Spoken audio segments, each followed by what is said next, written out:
Hey guys, Uncommon Ramen here. Um, Today I wanted to take a look at a couple more of these mini games that I've been seeing from Helvetiq. So today we're going to take a look at Hippo, Gotown, and uh, Tatemo Katsu. Um, if you don't know, if you've been watching my channel for a little bit, you've seen that I've covered a couple of these. I think I've covered Kawaii, um, Winston, and possibly one other, Papagino. Um, these games are all created by the same company, Helvetiq, and they are a response to Oink Games, like mini games. The big thing here is that their price tags are half of what Oink Games is charging for some of their games, or actually for all of their games. Now that I think about it, so for instance, let me just grab an example. This is called Deep Sea Adventure, and I think I did a video on this one. And Deep Sea Adventure is by Oink Games. You can see right there with the little pig snout. And it sells for $24.99 retail. Okay. Now, when you look at games like these, Gotown and Hippo were both $12.99 a piece. So it was about half as much. And they're about the same size, and they have just about the same content. In some cases, they actually have more content in them. So they're just a cheaper version of what Oink Games is doing, and they're just really neat. And so we're going to take a look at what's inside of these so you can see what you're getting. And yeah, just kind of look at these. And then Tatemo Katsu, it was only $9.99. But definitely for what you're getting in here, it's going to seem like, oh, wow, that was quite a bit to spend on it. But it's an interesting game. And it's I wouldn't necessarily say dexterity game so much as it's just kind of like a speed game. But we'll take a look inside this as well. So we're going to start out with Gotown. I've already taken the shrink wrap off of these guys. We've got some rules here. We've got the English side right here.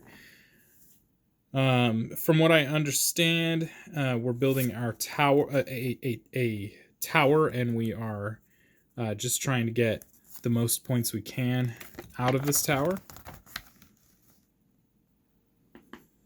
So you can see there, as soon as a player completes 5 floors of their skyscraper, they're declared the winner. In a short version, it's 4 floors. Take a look at some of these cards that are available in here. Sorry about that. Let me try that again. And then we have a few more here. And then some strategy tips. So it's a fairly simple game. On the back side, it is in Italian. And we have a Spanish set of instructions as well as a couple other languages. I don't have them actually in here. We're just going to take a look at these cards. So it's pretty typical if you watched my video on Papagino and actually even Winston. They're the same kind of cards here, very thin, about the same size as a playing card lengthwise, but widthwise it's definitely smaller. And we're just looking at different floors in a skyscraper.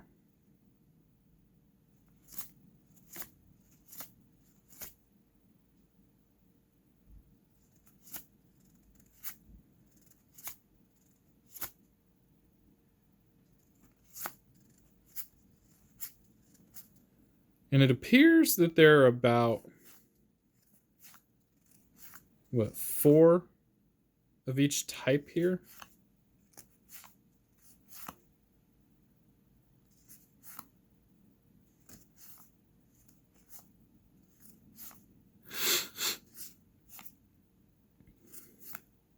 My guess is that the value at the top is the point value.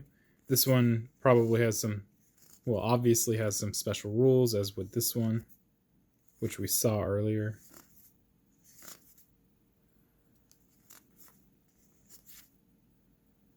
Some of these we only have 2 of, so interesting.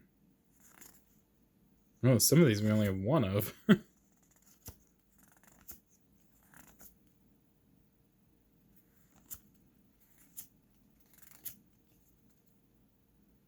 Wrecking Ball. So that's Gotown. And basically, like I said, just building a tower. First person to 5 wins the game. And I'm sure that there's play from your opponents that makes it harder for you. Gotown by Helvetiq. Next up, we have Hippo. And Hippo, I'm not all that familiar with. What I saw with Hippo is that you're building, or you have a pool here, and a bunch of lifesavers and some dice, and well, let's see what it says here. It says give your chips to Mr. Hippos. He will take good care of them. Hippo develops mathematical skills, strategic thinking, and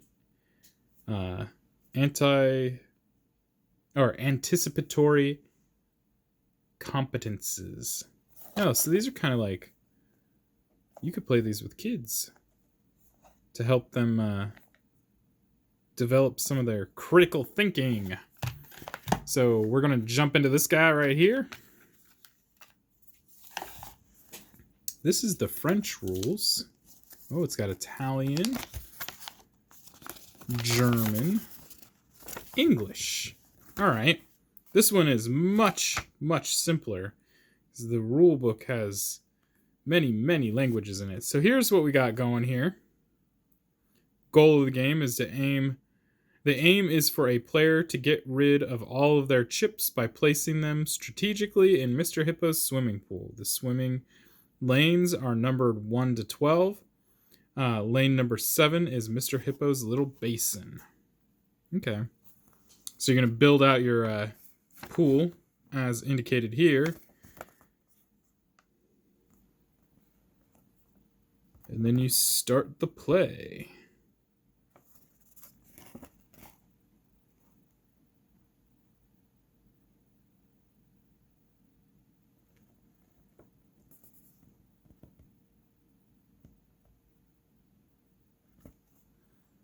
I just thought it looked interesting, so I decided to pick this guy up.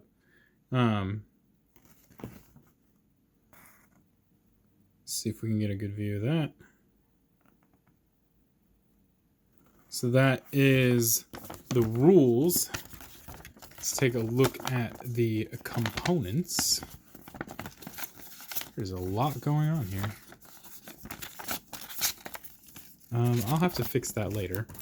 Anyway, let's take a look at the components. So what we have here are some chips and dice. So I'm just going to see if we can't. Went through all that trouble to make it look nice, and now it's just a mess. So this is going to be your pool sections, and these are made out of a thin, or thin-ish. I don't think I'm going to get a good focus on that no matter how hard I try. But a thin cardboard. So this is different from the cards before. It's about the same size. It doesn't have the rounding on the corners, so we have our normal cornering there. And they're a little bit thicker than the cards themselves. And they're numbered here, too. So we got 1, 2, very out of order here, 3,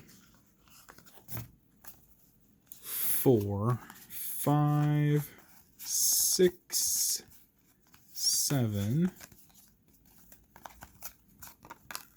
7 is the Hippo's basin. Where's the 8? Right there. 9. No, that's not an 8. 10, 11, 12. Okay, so. It looks like the ones have 3 sections.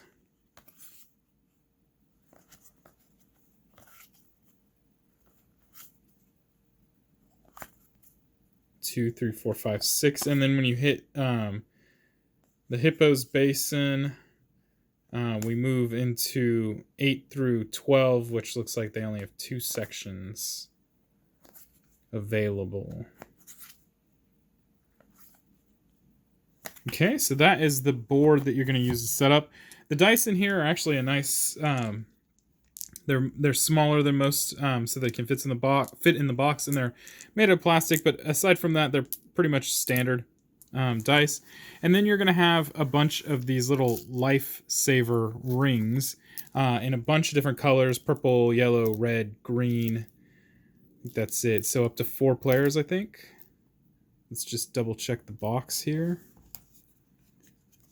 It says, yeah, 2 to 4 players. So we got 4 different colors of life rings here, and you're just trying to get these into the pool before anybody else does, or at least get all of them into the pool before anybody else does. So that is Hippo. And again, this is just one of those Helvetiq games that are in response to the Oink games type thing. Not necessarily meant to be competition. I don't know for sure if that's the case, but definitely something that they intended to kind of play in the same kind of category. So they're just very interesting small games. And like I said, the price tag is a lot easier to swallow than some of the games from Oink Games, because $24 for the components that you're getting can kind of seem a little bit overwhelming. So the last one we're going to look at is Tatemo Katsu, which is, I want to say it was borrowed from a Japanese game, or it is just a English interpretation of it. The dice game of samurai. Roll the dice, count quickly and agile. Use your fingers with your fingers in order to keep at least one of them to win. I think I read somewhere in the rules that this was an interpretation of an actual game that was played. We're going to take a look inside here. So first off, the game comes in a nice little sleeve, and then the box itself is an interesting little tuck box right up here for yet another box. So we're going to pull out so yeah, another sleeve there. So it's boxed 3 times. Then we got our contents in here, but we're going to take a look really quickly at these rules here. So it was inspired by samurai training. Full engagement is mandatory, while donning martial art outfits is a nice plus. One last thing, remember that the actual goal of samurai is peace. So here are the rules. It's just supposed to be a quick, fun counting game for a party.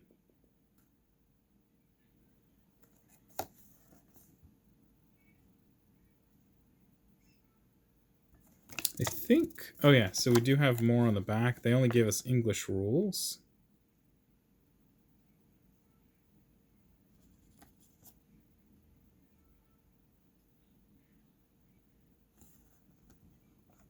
Some special actions right here.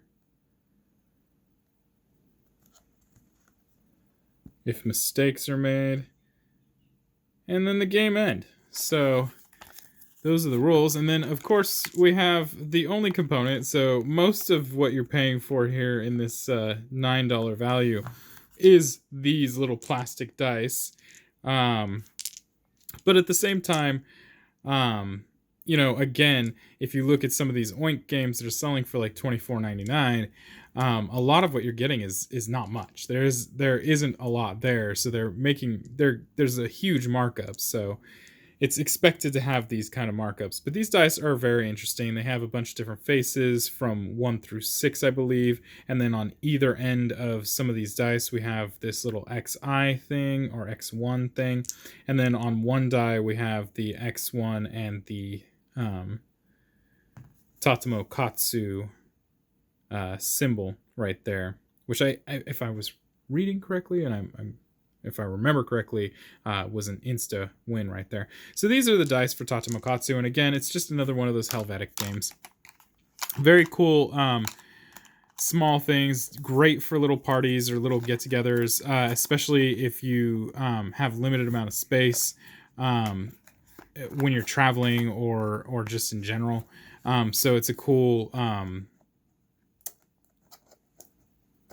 I don't know, game you can pull out at to fill. These are great fillers. They don't take much. There's literally very little in the way of rules, so it's just a cool looking thing to bring to parties, I guess. So those are the games that I want to take a look at: Gotown, Hippo, and Tatemo Katsu. Obviously, as more of these games come out, I'm going to be picking them up because they're just really cool.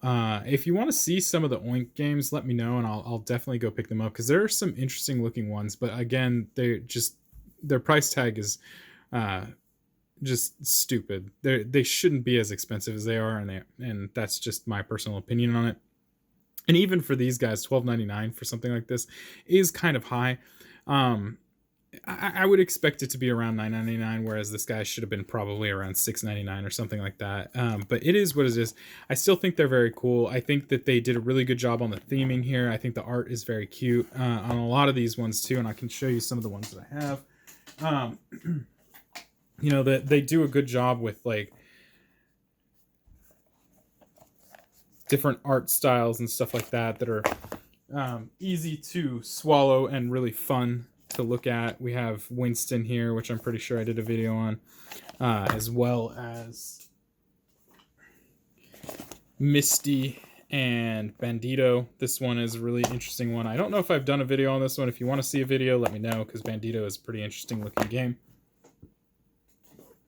And then finally, we have Kawaii, which I've done the video for already, which has these really cute ice creams on it, and it's just a really cool thing. It doesn't take up a lot of space on your shelf. It doesn't take up a lot of space in general, and they support anywhere from 2 to 4 players to 3 to 6 players. It just really depends on the game, so it's just something cool. If you like the video, like and subscribe, and please, if you have any comments or just something you want to share, leave it down below, and I love to hear from you guys. I will be removing negative comments, so again, let's just keep it classy, folks. And yeah, if you feel the need to support me, I would love that on my Patreon under Uncommon Ramen. Any kind of support I can get helps me bring content to you guys. Like I said, I do this in my free time, so yeah, the more support I get, the more content I can bring to this channel. And that's going to be it, guys. Until next time. Boo-boo. Peace.